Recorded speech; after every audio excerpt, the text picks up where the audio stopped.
Estamos hablando el día de hoy de qué estamos haciendo los ciudadanos para resolver el tema de la desigualdad. Nos acompaña Janet Arriola. Ella es una ciudadana, una activista, una promotora incansable de muchas luchas para ayudar a rescatar la dignidad a los pueblos indígenas. Ella es presidenta del patronato de la Fundación Promazagua y directora general de México Proindígena. Janet, muchas gracias por acompañarnos. Este es un espacio Buen Ciudadano para ciudadanos como tú que están trabajando en favor de los demás. Gracias, Tulio, y venidos de ciudadanos como tú. Muchas gracias. Para empezar, para arrancar, Janet, creo que es importante que nos digas qué significa para ti ser un buen ciudadano. Ser un buen ciudadano es convertirte en un actor de tu propio país, no en un sujeto pasivo, que se nos va la vida en ver todo lo que no nos gusta y no hacer nada, simplemente criticar. Ser un buen ciudadano es cómo me comprometo, desde lo que soy, desde lo que tengo, desde mis posibilidades, no importa si es algo grande o pequeño, pero empezando en este mismo momento.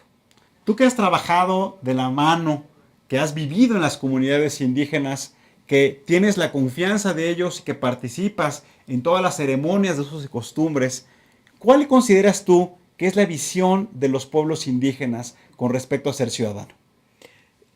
Exactamente, los indígenas tienen una frase que logramos en el primer encuentro México Indígena. Ellos quieren dejar de ser pobres, pero no dejando de ser lo que son, que es ser pueblos originarios y pueblos indígenas. Estos pueblos buscan convertirse en actores y no en sujetos pasivos.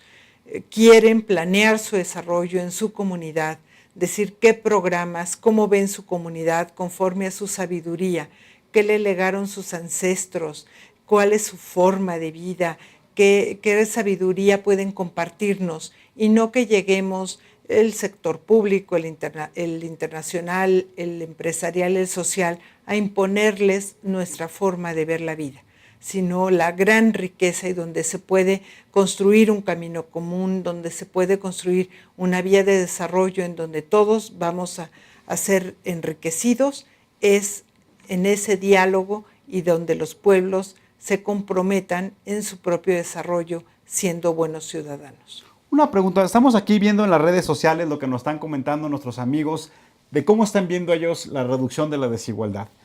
Aquí Andrea Domínguez nos dice de Cholula, Puebla, que lo que está ella observando es que la reducción de la desigualdad significa falta de oportunidades y que lo importante es que tengamos la posibilidad de dar esas oportunidades a las personas.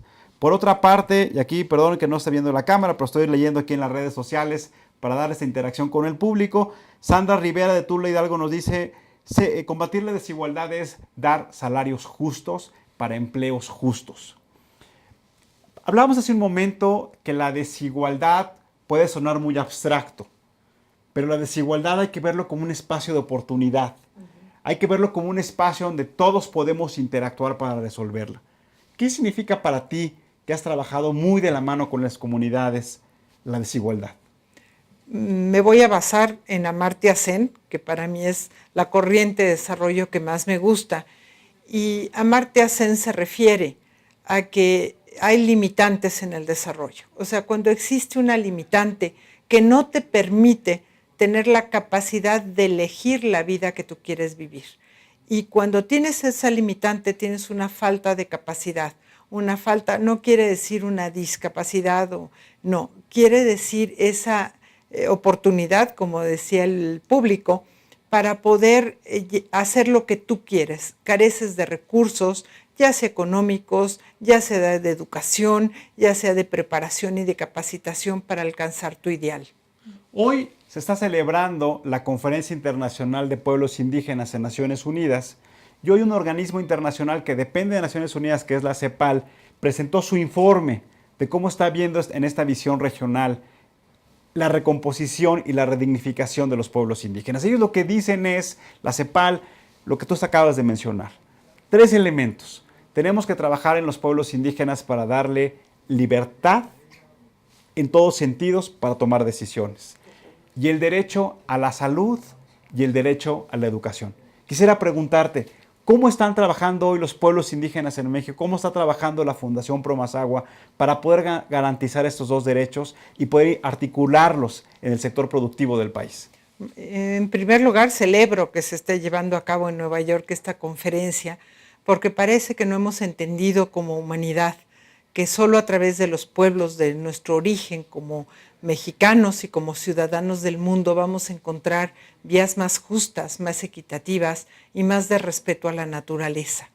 Los pueblos, yo he tenido la suerte, estoy enamorada de su cultura, de los valores, de la sabiduría ancestral, de la forma de mirarte, de todo lo que no han perdido ellos, que nosotros sí hemos perdido, como el poderte apalabrar viéndote a los ojos, tomándote la mano con un apretón, sin necesidad de firmas pequeñas.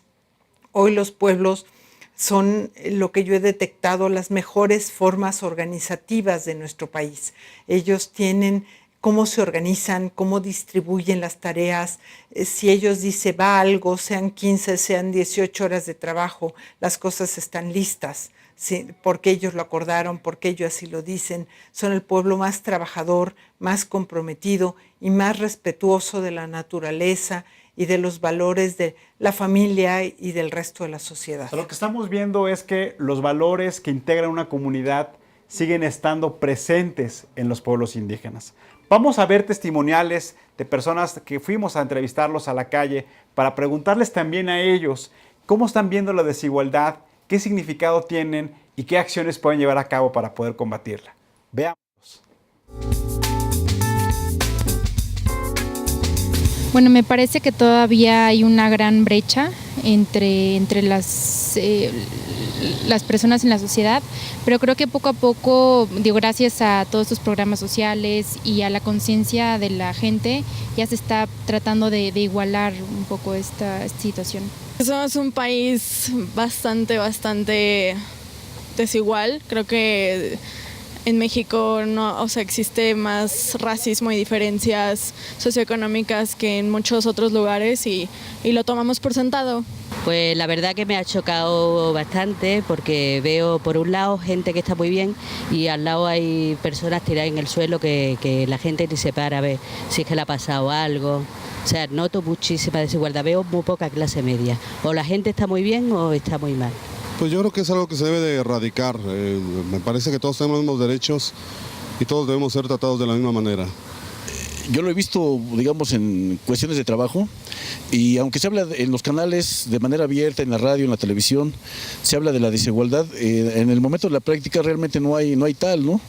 Porque tiene que ver muchas veces con el trato hacia cuestiones sindicales, cuestiones de relación con el jefe. Las autoridades realmente no prestan atención. Puedo decir que dentro del área hay un jefe a nivel gerente que fumba dentro de la institución federal y sin en cambio todo el mundo está enterado, tanto sindicato como autoridades superiores a él, y nadie hace nada cuando son espacios libres de tabaco. Todo el mundo hablamos del tema, pero realmente en el momento de practicarlo no somos justos o no somos equitativos en ese sentido, ¿no? Como podemos observar, tenemos un consenso de que la educación, el acceso a la salud son los elementos fundamentales dentro del marco institucional de las políticas públicas que pueden permitir que reduzcamos de manera acelerada la desigualdad que viven muchos de los mexicanos. Los invitamos a que nos sigan contestando esta pregunta en las redes sociales que van a aparecer por debajo de la pantalla y seguimos aquí con Janet hablando de qué estamos haciendo los ciudadanos para resolver el tema de la desigualdad. Janet, tú me platicabas durante mucho tiempo la experiencia que has tenido con los pueblos indígenas, de cómo ellos han llevado procesos muy específicos para cambiar la manera en cómo gestionan los recursos naturales en donde ellos habitan y que eso les permite a su vez generar fuentes de empleo y de ingreso para la comunidad. Platícanos un ejemplo muy concreto de cómo se han organizado estos pueblos indígenas y cuáles han sido los resultados que se han obtenido. Bueno, es increíble. Simplemente sus reforestaciones. Hemos hecho reforestaciones excelentes con 90% de sobrevivencia, en donde la comunidad ha acabado las zanjas trincheras, pico y pala en mano, para que el árbol tenga una pequeña tina, y se han encargado y van voluntarios de universidades, empresas a plantarlos, hasta del sector público han estado con nosotros y ellos los cuidan.